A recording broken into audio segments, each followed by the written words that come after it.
Came back and said, hey, who can be so lucky?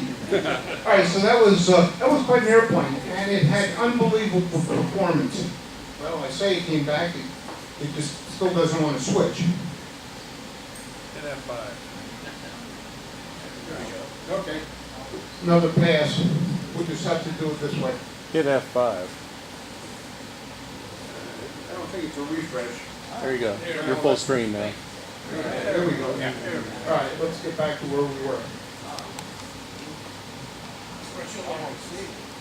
Okay, just a couple passes. The airplane had unbelievable performance. It would climb straight up as high as you could see it. And everyone was pretty impressed with it, but I don't think I would want to fly it. There were a lot of simulators there. There was also a project where they were building an RV-12, which is what we're building down in Hangar 6. They were going to build it in 1 week. They accomplished that. They built it in 1 week with a lot of volunteer help and flew it at the end of the convention. They say they can build it in 900 hours. We've got 2,600 hours in ours. So, but then again, we stand around and have cake and cupcakes and coffee in the morning and go out for lunch early. So, I don't know. That's, they had an area where you could pull rivets before you actually worked on it. And they had volunteers working that had signed up. I had signed up for it. They had so many volunteers. They had 3,000 people volunteer. I said, well, I've had enough experience working on it. I'll pass. But they were there, and they were lined up to just pull a rivet or do whatever on this RV-12. And there you can see it with the engine and what it looks like in the back. Nice airplane. We hope to fly it in my lifetime. The antiques, well, that one I should have pulled out. This was a gorgeous airplane. It's a Travel Air. I don't remember the year, but it was much, much better preserved than when it came out of the factory. A gentleman by the name of Kermit Weeks from down in the Tampa Bay area of Florida brought up 8 World War I aircraft. This was the Albatross that he had as a Mercedes engine. It was actually built by a gentleman down in New Zealand. It's not an original, but he has some original World War I aircraft. And again, magnificent restorations. Like this one, it was a Scout. If you notice, it's hard to see perhaps, but they're pulling the prop through to start it. But there are 2 people there. There's so much compression on this rotary engine, not a radial. The next slide shows one. It's an unusual engine. If you look, there are valves. There's 1 valve per cylinder, and the entire structure of the engine turns. The propeller is secured to that, so that as the propeller turns, so do the cylinders. So it had that same type engine in that Scout, but it had so much compression and so big that 2 people were required to pull it through to start it. There were a lot of restorations and I forget the word I want. All right, this guy was a character. He was World War I reenactor, and I thought he was going to start the war over again. And as a surprise, the military wasn't showing up in air shows this year because of the budgets, but the Blue Angels were on their way somewhere, so they made a couple passes over the field, unbeknownst to anybody, of course. It got awfully quiet, and we were wondering why airplanes were on the ground, and then all of a sudden over they came. Well, some people don't like airplanes, but they like hot rods. Again, I don't know if I would ride in it, but somebody would try, I'm sure. That was actually a Chevy engine. They have a seaplane base not far from the main runway, and it's very, very laid back. It's a completely different environment than the main flight line and the main Oshkosh gathering. They have their own little world there, beautiful aircraft, home builds like this one. Home builds and antiques like this one, and they fly off the lake, and you can go for rides. You can go for a ride around the lake and see what's there. Again, the antiques, I tend to like the antiques and classics most of all. Just anything you can imagine would be there. This was an unusual one. It's a Czechoslovakian Wilga, and it performed in the night air show. On Wednesday and Friday nights they do a night air show, which is most spectacular. This year they had to postpone Wednesday and maybe Thursday, but normally this aircraft has a 200 horsepower engine in it. He didn't think he had enough performance, so he put a turbocharged jet in there. He had plenty of power. The night air show, you can see the airplane at the front, but they put pyrotechnics on the wings and of course launch it from the air, and it makes it quite a spectacular sight. They had 70 drones in formation this year, and I wasn't in a good location to get a good picture of the drones, but being a model flyer, not really crazy about drones, I have to give them a lot of credit. They program these drones to fly in synchronous formation, and it's pretty interesting. It's just the beginning, I'm sure. And they did what's called a wall of flame as part of the Warbird flyovers. They drop bombs. Now, they fire off cans of gasoline. You can feel the heat from across the runway. And some of the British bombers were there. That's an unusual. It's got a lot of balsa wood in it. If anyone ever built model airplanes, you know, we built them with balsa wood. This one was built with balsa wood. Huh. And of course, this the Spitfire, very famous. Tiger Cat, unusual airplane. There were two of them there. We're building one of the BD-6s with the kids, or the kids are building it. And you get an idea of the size with my grandson standing in front of it. I should have had him stand a little bit to the side so you can see the rest of it. I could get in, but I couldn't get out. That's the RV-12 that we're building, and a very nice airplane, two-place aircraft, home built. Lots of new technology. Yeah, whether we'll get to flying in our lifetime, I'd certainly like to hope we will. This one was, I don't remember who had this. NASA was showing this one. Obviously, it looks like a helicopter with that's been Siamese with a drone. And this was an interesting, anything that was a simulator they brought. This is a bird. You've got to flap your arms once you got into it, and you sort of launched off a building in Times Square, and you had to land in Central Park. And it's a VR type of demo. And this was Boeing. So Boeing spent a small fortune building this bird simulator with somebody's money. Another one, they've flown this one. This one's carried man, and it has flown. I don't know if it was in hover. They didn't fly it at Oshkosh, but it does fly. It's someone else's concept of what a drone might look like to carry people. Not me. Another drone, 4 motors, electric. A lot of electric this year. If you don't believe it, electric aircraft are not far from reality.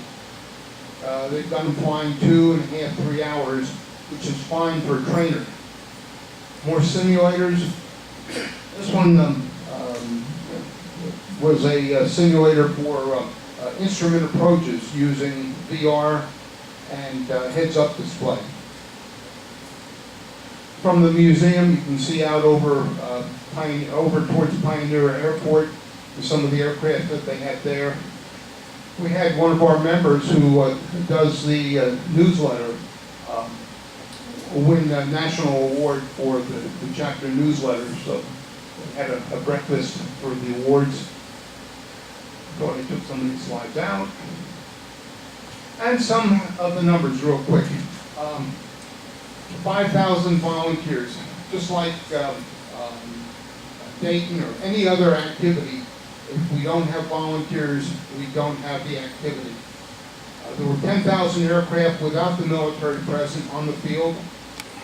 19,688 aircraft movements, takeoffs and landings in the course of the week of Oshkosh. I'm not going to read all of it. I thought the interesting thing was there were 12,300 aircraft camping, people camping with their airplanes. Now, I didn't get a picture this year because I just didn't get out in that area. But last time I was there, we were living in a house that was very close to the entrance, what do they call them? Where the aircraft camping is. And there were a group of people camping with a Learjet. Now, that's called dedication. And if you can afford a Learjet, maybe you can afford the Marriott. Yeah. But it's more fun to camp with your airplane. 867 exhibitors.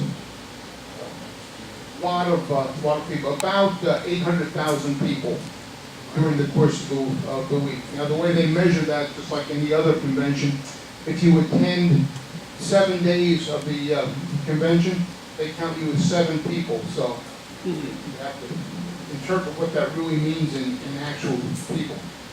No one can go to Oshkosh without stopping at Artie and Ed's. We were there 3 times, and if I had worked it right, we'd have been there every night. Artie and Ed's is an original ice cream stand, and it's fabulous ice cream. It's homemade ice cream. The girls are on roller skates, and they'll come out to the car, take your order, bring it out, put it on the window just like they used to do. And during Oshkosh, it fills up. Last year, they had a bunch of the flying cars. I think there were 4 of them that drove over from the air show to Artie and Ed's for ice cream. So they could have flown over, I guess, but they drove over. So that's the end of it, and I hope you enjoyed it. If there are any questions, I'll be more than happy to pass on them. Dave? So you mentioned that electric seems to be coming about. What sort of range in terms of, I guess, flying time are you getting out of electric currently? Right now they're 2.5, 3 hours, maybe slightly more, depends who you ask. These are 2-place aircraft, they're very light, they're light sport aircraft.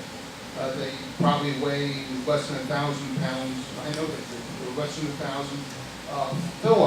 1,000. Siemens in Germany has developed a lot of the engine motor technology, lithium-ion batteries. Boeing's working hard on it. There are a lot of manufacturers that are working very diligently. They say that they can fly the electric-powered airplanes for about $17 an hour, as opposed to $75 minimum per hour for 152. This is a new airplane versus a 30-year-old, 40-year-old airplane. And the noise from the engine, is it comparable to fuel, or? Unfortunately, no. That sound of round engines and internal combustion goes away with the electric. So it's a lot quieter. A lot quieter. For Oshkosh, sounds like a lot of air traffic coming in. For that size airport, how do they manage that? It's the Very carefully. busiest airport in the country or in the world for that 1 week period. No one speaks, supposedly. Some people get excited and you sort of form a Congo line, and they have reporting points where you have to fly over. It forms that line, and then the FAA controllers actually announce, red Cessna land on the orange dot. Or, they have 2 parallel runways. They can land 4 airplanes per runway at a time, so they can get them in and out. Because a lot of times they come in as a group of, say, all the Cessnas, they have Cessnas to Oshkosh, and they'll come in with a couple of hundred Cessnas, all on a Congo line.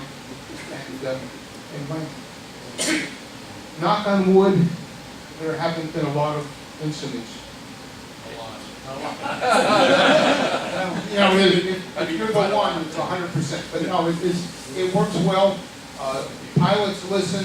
The FAA speaks, and they tell you, you land here, or go around, or we can put you in a holding pattern, and it works. It can be a little scary the first time, but they've been doing it for I don't know how many years, more than I can remember. Tell us a little bit about this chapter, what the property here, and how many members you have, and what, of course we know you play 3 days a week, but what else do y'all do? Well, the question is, how many people make the EAA chapter work? I would normally say about half, but it doesn't work out for that. That was an old joke. How many people work for Canon? About half. We've got, last year we had 330 at the end of the year. This year we're 290 something. I don't remember what the actual number is, but it's up close to 300. It varies year to year. And activities at, of course, the pancake breakfast, which helped pay for the operation. Bars helps pay for the operation. We thank you very much. This hangar doesn't get used nearly as much as it could. GARS uses it. We use it maybe 5 times, 4, 6 times a month, and the rest of the time it's dormant. Most of the activities up in Hangar 6. Did I? Oh, I don't remember the rest of the question. Well, so what does the club do? You build an airplane, and what are the activities of the club? Well, we like to do flyouts because there are lots of activities around. We go for what they call $100. It's now the $200 hamburger. By the time you're done, that hamburger costs you $200. We do a lot of youth outreach. We have the summer camp. We have the Young Eagles, of course, and the Build program. And then we have scholarships that we award to the kids for learning to fly. And that's primarily what it is. It's a social club. When are we going to see the B-17 again? That's a good question. It's out on the West Coast this year, or at least now. Went from Oshkosh west. So I don't know. There are actually 2 of them that the EAA has. Aluminum Overcast is the one that's best known, and then I can't think of the name of the other one. But Isn't the other one Fifi? no, that's a that's a B-29. That's B-29. Last year there were 2 B-29s in the air at Oshkosh flying. This year just the one. But I don't remember the other 17. But there were 2 up there. Obviously, there's technology in what you do. How many young kids actually pick up the technology part, you know, and are not just there for social and to see things? I can't give you a number. I can give you an example. We have one young fellow, Alex Kirkland. He is 16. He just got his Eagle. And Alex is an avid RC modeler. He eats, lives, and dreams airplanes. He soloed in 3.5 hours. Okay, that's an exception. He's really involved with aviation. And the model flying has certainly helped. He knew what to do with the airplane, what it was going to do before he got in. And he also rides with a lot of the guys here when they go someplace. They'll wash an airplane and go flying, which many of us did back when you could get into an airport without having to cross a electric fence or climb over the fence. We've got a couple young ladies that have soloed. We've got one young fellow, I didn't put his picture in there, got his license through the chapter, through the programs that we have. He's now flying, he's in the naval, Yeah, he's a Navy flight. he's a Navy pilot training.